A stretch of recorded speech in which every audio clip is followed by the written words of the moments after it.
സംസ്ഥാനത്തെ സർവകലാശാലകളിൽ നിന്നും ദുർഗന്ധം വമിക്കാൻ തുടങ്ങിയിട്ട് നാളുകളേറെ. വളരെ പരിഭാവനമായ സുതാര്യമായി പ്രവർത്തിക്കേണ്ടുന്ന സർവകലാശാലകളാണ് അതിൻ്റെ കാര്യക്ഷമത ക്ഷയിച്ചുകൊണ്ട് അല്ലെങ്കിൽ കാര്യക്ഷമ ഇല്ലായ്മ കൊണ്ട് അവിടെ ആവശ്യത്തിനും അനാവശ്യത്തിനും സ്ഥാനത്തും അസ്ഥാനത്തുമെല്ലാം രാഷ്ട്രീയം കുത്തിത്തിരികുന്നത് കൊണ്ട് ഇപ്പോൾ സംഭവിച്ചുകൊണ്ടിരിക്കുന്നത്. വിദ്യാർത്ഥികളെ പോലും വ്യത്യസ്തമായ കാഴ്ചപ്പാടുകളിലൂടെ വ്യത്യസ്തമായ താല്പര്യങ്ങൾക്ക് വേണ്ടി, രാഷ്ട്രീയ താല്പര്യങ്ങൾക്ക് വേണ്ടി, വ്യക്തി താല്പര്യങ്ങൾക്ക് വേണ്ടി വിനിയോഗിക്കുന്ന ഒരു തെറ്റായ നടപടി കേരളത്തിലെ സർവകലാശാലകളിൽ ഇപ്പോൾ നടന്നു വന്നുകൊണ്ടിരിക്കുന്നു. മുമ്പൊന്നും ഇല്ലാത്ത തരത്തിലുള്ള വിദ്യാഭ്യാസ മേഖലയുടെ നിലവാരം താഴ്ന്നുകൊണ്ടിരിക്കുന്നു. അവിടെ സ്ഥാനമാനങ്ങൾക്കും രാഷ്ട്രീയ താല്പര്യങ്ങൾക്കും സംഘടനയുടെ താല്പര്യങ്ങൾക്ക്, സംഘടനയുടെ നേതാക്കന്മാരുടെ താല്പര്യങ്ങൾക്ക്, ആ നേതാക്കന്മാരെ സംരക്ഷിക്കുന്ന രാഷ്ട്രീയ നേതാക്കന്മാരുടെ താല്പര്യങ്ങൾക്ക് ഒക്കെ വിധേയമാക്കിയതുകൊണ്ടാണ് സർവകലാശാലകളുടെ ഭരണ കേന്ദ്രങ്ങളിലെ സ്തംഭനങ്ങളും അവിടുത്തെ അഭിപ്രായ ഭിന്നതകളും അവിടുത്തെ അക്രമങ്ങൾ, വിദ്യാർത്ഥികളും പോലീസുമായിട്ടുള്ള ഏറ്റുമുട്ടലുകൾ, അവിടെയെല്ലാം ഒരു വിഭാഗം അധ്യാപകര് പക്ഷം ചേർന്ന് നിൽക്കുന്ന കാഴ്ച, ഇതെല്ലാം സർവകലാശാലയുടെ ആരോഗ്യത്തിന് ഹാനികരമായി ഭവിച്ചുകൊണ്ടിരിക്കുന്നു. കേരള സർവകലാശാലയുടെ ആദ്യ പേര് തിരുവിതാംകൂർ സർവകലാശാല എന്നായിരുന്നു. ആ തിരുവിതാംകൂർ സർവകലാശാല സ്ഥാപിക്കുമ്പോൾ ആ സർവകലാശാലയിലേക്ക് വൈസ് ചാൻസലറായി കണ്ടെത്തിയത് ലോക പ്രശസ്ത ശാസ്ത്രജ്ഞനായിരുന്ന ശ്രീ ആൽബർട്ട് ഐൻസ്റ്റൈനെയാണ്. ആൽബർട്ട് ഐൻസ്റ്റൈനെ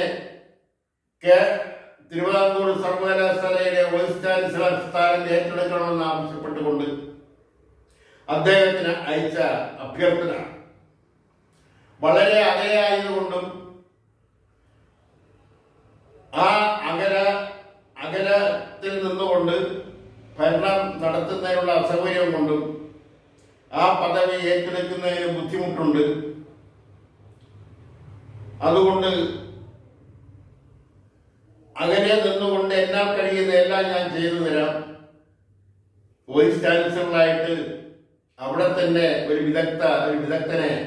ഒരു വിദ്യാഭ്യാസ വിദഗ്ധനെ കണ്ടെത്തുകയാണ് വേണ്ടതെന്ന് നിർദ്ദേശവുമായിട്ടാണ് ആൽബർട്ട് ഐൻസ്റ്റൈന്റെ മറുപടി വന്നത്. അങ്ങനെയാണ് തിരുവിതാംകൂർ സർവകലാശാലയുടെ പ്രഥമ ചാൻസലറായി അന്നത്തെ രാജാവ് ശ്രീ ചിത്ര തിരുനാൾ ബാലരാമവർമ്മയും വൈസ് ചാൻസലറായി അന്ന് ദിവാനായിരുന്ന സർ CP രാമസ്വാമിയും ആ നിയമനം ഏറ്റെടുത്തുകൊണ്ട്, ആ പദവി ഏറ്റെടുത്തുകൊണ്ട് അവർ തിരുവിതാംകൂർ സർവകലാശാലയുടെ ഭരണസാരഥികളായിരുന്നു. ഇത് ഇന്നത്തെ സർവകലാശാലയിലെ സിൻഡിക്കേറ്റ് അംഗം, എത്ര സിൻഡിക്കേറ്റ് അംഗങ്ങൾക്ക് ഇതറിയാം.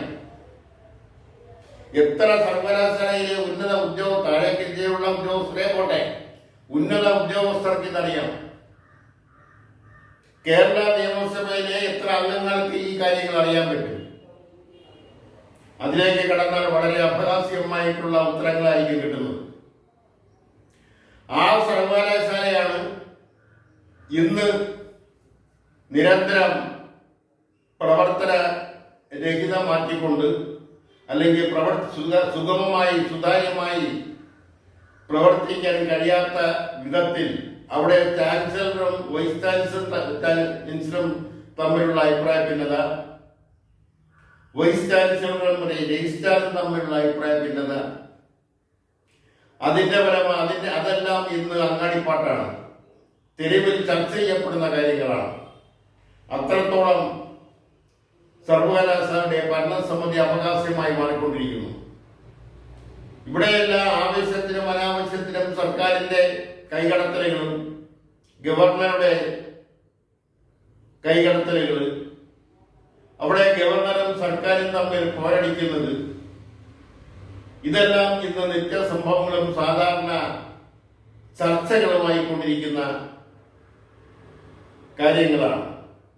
ഇത് വിദ്യാഭ്യാസ മേഖലയിലെ സുതാര്യമായ നടത്തിപ്പിന്, പ്രത്യേകിച്ചും സർവകലാശാല വിദ്യാഭ്യാസത്തിന്, കലാലയ വിദ്യാഭ്യാസത്തിന് ഹാനികരമാണ്.